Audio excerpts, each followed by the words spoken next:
Metrorunner from Thunderworks Game, a game where you're going to be moving around the city, collecting cubes, moving a little sliding puzzle in the middle to hack the network, all in the hopes of fulfilling jobs that might have powers on them, to at the end of the game fulfill contracts. Want to see how it plays? Stick around after the break to learn that, and then after that how to play, I will tell you my thoughts on it.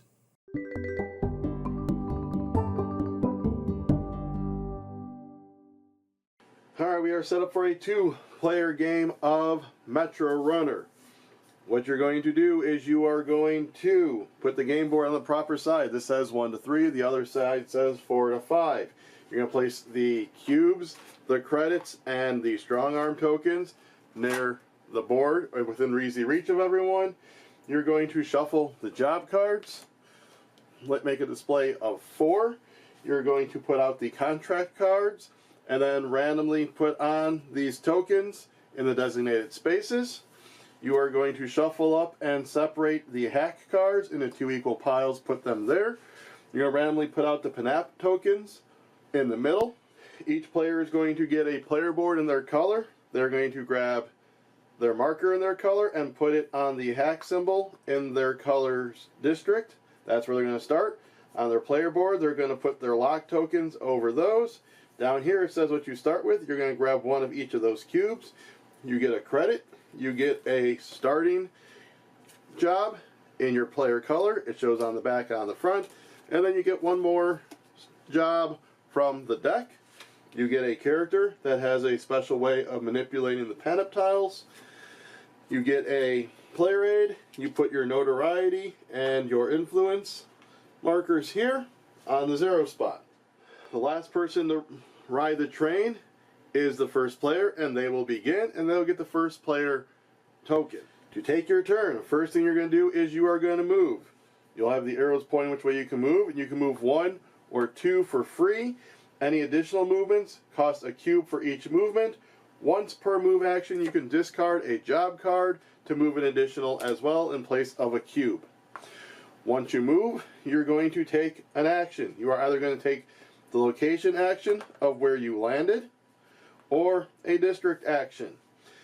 The location actions is this one. You are going to take 2 contract cards. You can take them from the face up, you can top deck it, or you can mix them.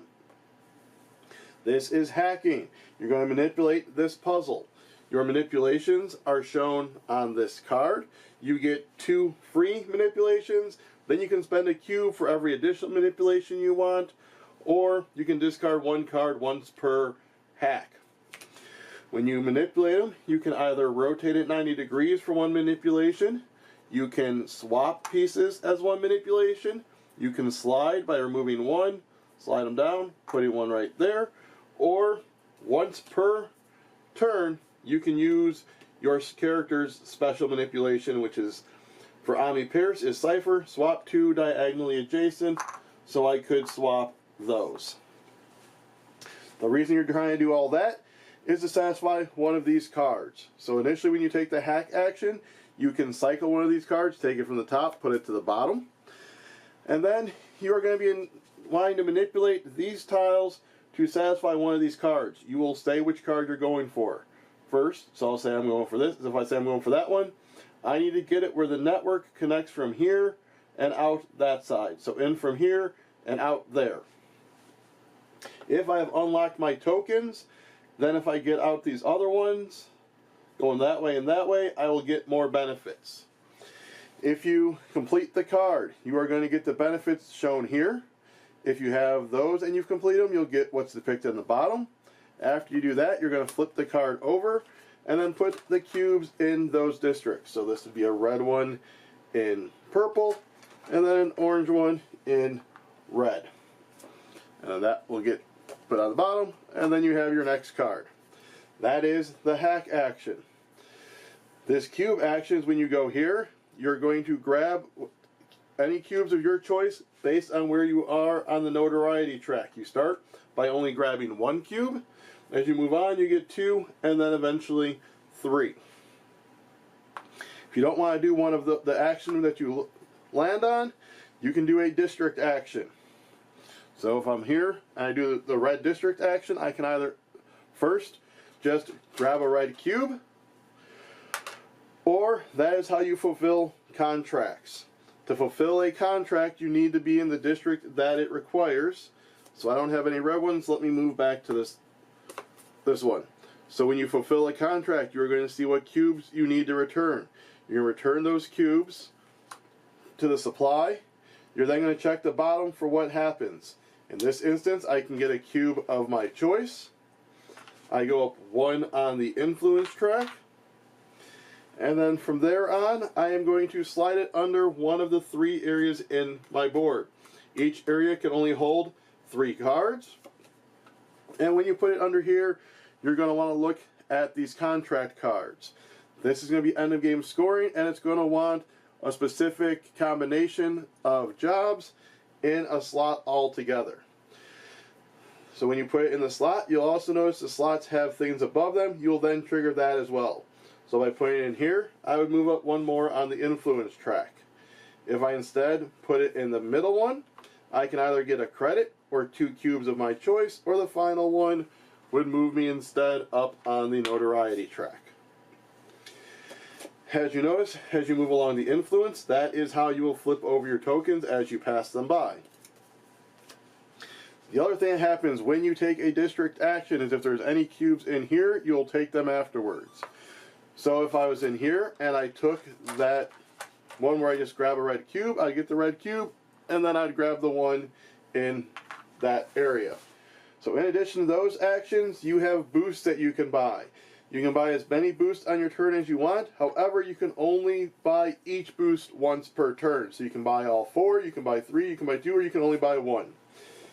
The 4 boosts are: you can spend 1 credit to do a car service, which is move to any unoccupied location. You can even stay where you are. Typically, you always have to move. With the occupied, the one thing I did not mention when you move is you do not count a spot that someone is in. So if I'm here, I would actually go 1, 2. But back to the boost. So car service, you move to an unoccupied anyone. You can spend 1 credit to crash the job boards. You return all of those to the bottom of the job deck and then refill it. You can do that before you take jobs, after, but not during taking jobs. You can spend 2 to do viral marketing.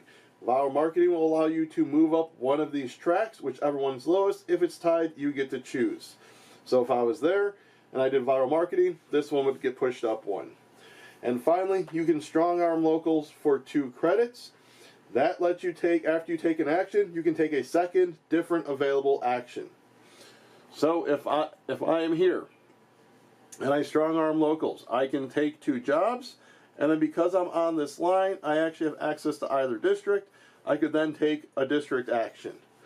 Or I can take the district action of getting the cube and then a district action of fulfilling a contract because it's 2 different actions. Or in this instance, I could take a district action in the Heights and then a district action in the South Side by strong arming locals.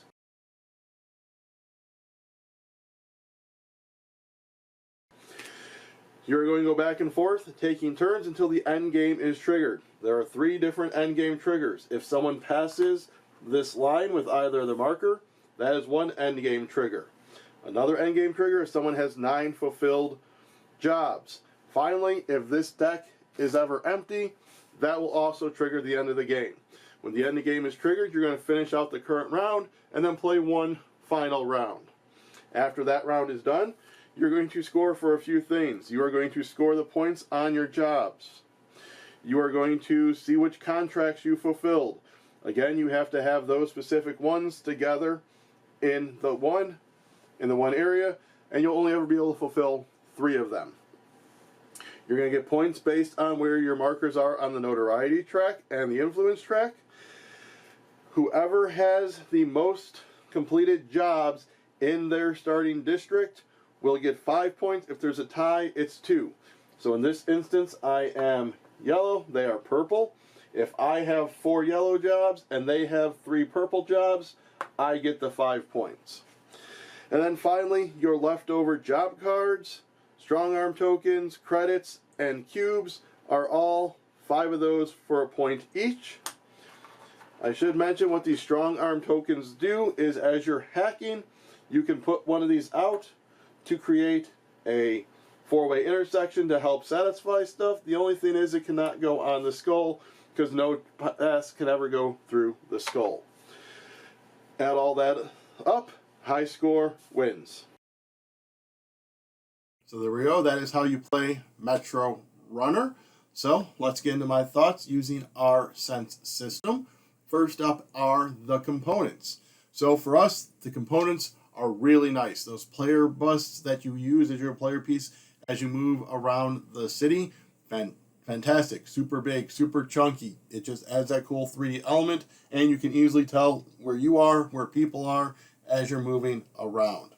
The player boards, super well made. I love how with them being the double layered, that the one layer on the bottom has that little cutout for you to be able to slide cards up into, and you're not having to like actually shove them under the board.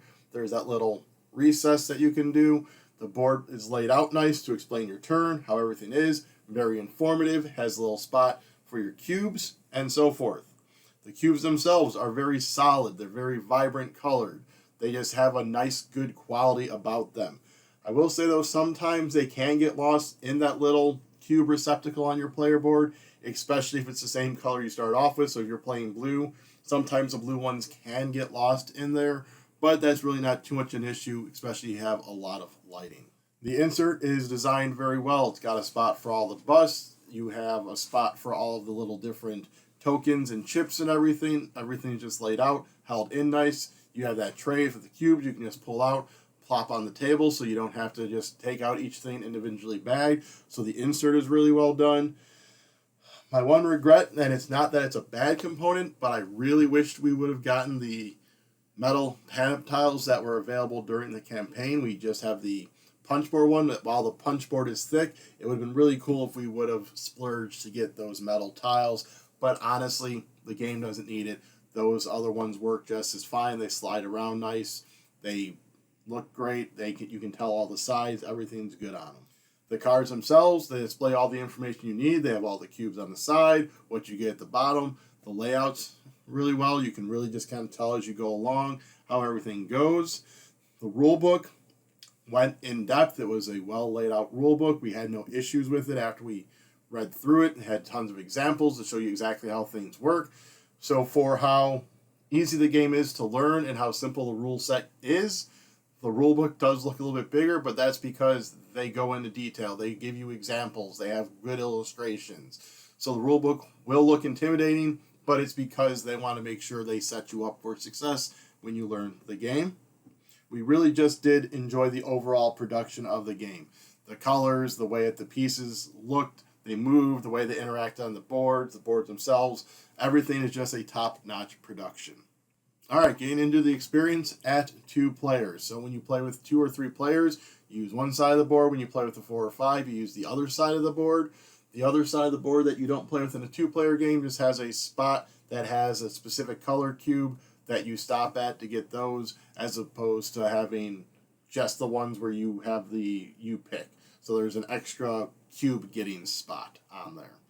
So outside of that, this plays the same. The thing that we did notice in a 2-player that will probably be different in a multiplayer is that the other player pieces may get in your way more of you having to jump over and maybe taking the spots you wanted. When we played, we rarely ever got into each other's way. We've almost constantly just stayed on the other side of the board from each other. We were kind of just rotating around that way, so there wasn't as much player interaction or jumping over that would probably be present in a higher player count when there are more pieces on the board. So for us, the experience was good. We had no issues with it. We just kept going around, being able to do what we wanted. So it was a very liberating, free-form experience for us in a 2-player game that we never really felt like we couldn't do something we wanted to do. All right, let's get into the negatives. There are only a couple small ones.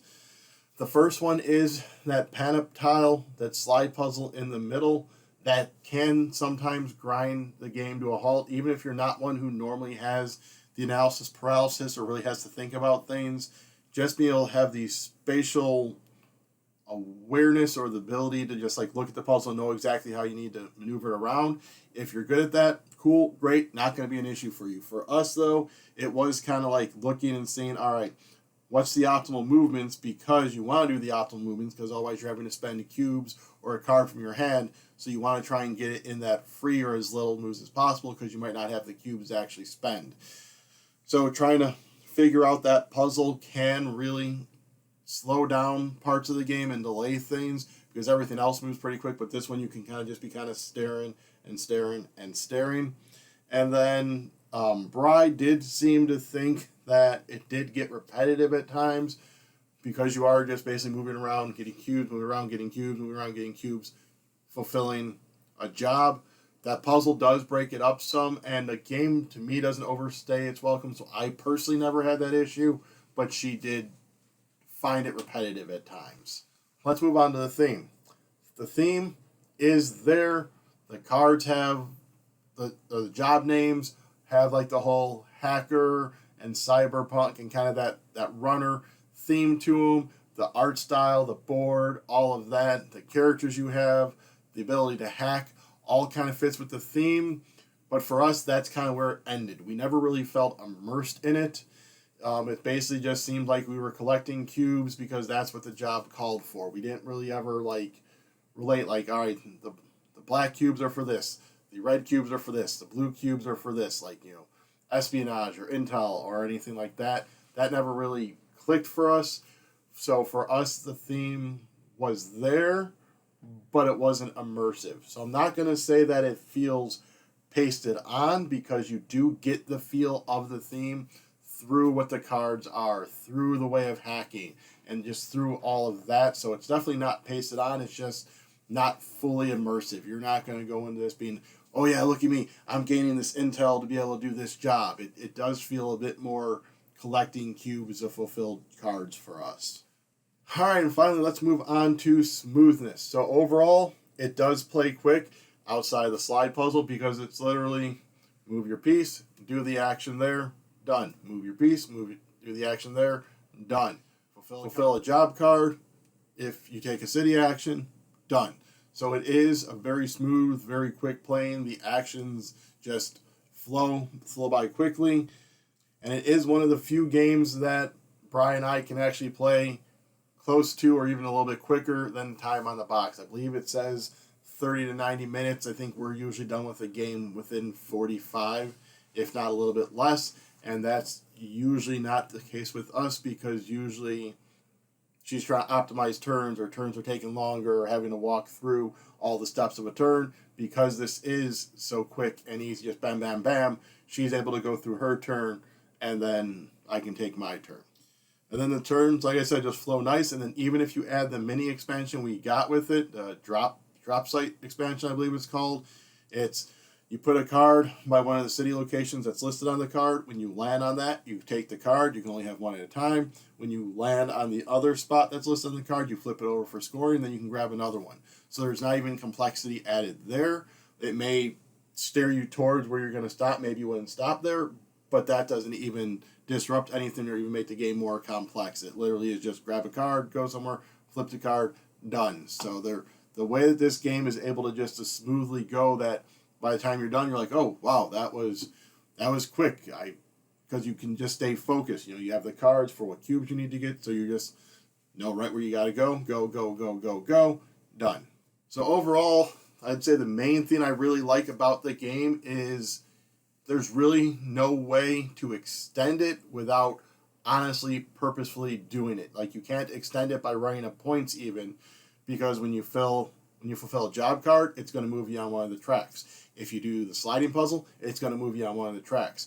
So outside of just grabbing cubes or cards, when you're trying to complete the cards to get your powers and stuff on the bottom, you're going to go up on those tracks. When you're completing the puzzle in the middle, because you want to get the cubes or the special things they give you, you're going to move up on the tracks. And the fact that once one of those tracks crosses that line is the end game trigger, it's really nice, because you're going to get there. You can't be like, well, I'm going to make sure I get all 9 contracts. Well, you can try, but that just keeps pushing up. So you have to kind of manage which contracts you're even doing then, so you don't accidentally rush the end of the game or trigger it before you're wanting to. You gotta, those tracks they just keep it coming, and they just keep it coming. So that, again, that's the one thing I like there. And then The slide puzzle can stop some of the momentum. I know I talked on that. Honestly, that was our biggest sticking point with the game. However, we do play nicely, so I actually would end up helping her. She'd be helping me if need be. I'd be like, all right, well, you can do it in 3 moves if you move that, and that. So that did help speed it up some, but if you're a group that's not going to necessarily go out of the way to help them, then that will be the one thing you need to pay attention to. All right, so overall, I am going to give this 4 gold rings out of 5. We really enjoyed this one. It's one that we pulled out quite a bit right when we got it, played and played and played. And I did do a solo play. You can see that link up above of the game, and the solo game works fantastic in this. The AI cards that they use is just super easy to run. You flip it over. If your reputation marker is here or this way, you do this action. If it's this way in relation to theirs, you do this action. So easy peasy, really easy. So that was my thoughts on Metrorunner from Thunderworks Games. Go ahead and like, subscribe, comment, share, and ring the bell on the channel. That is always appreciated from us people who make the videos for you, especially if you want to see more videos like this, and the bell will alert you when I do post more videos.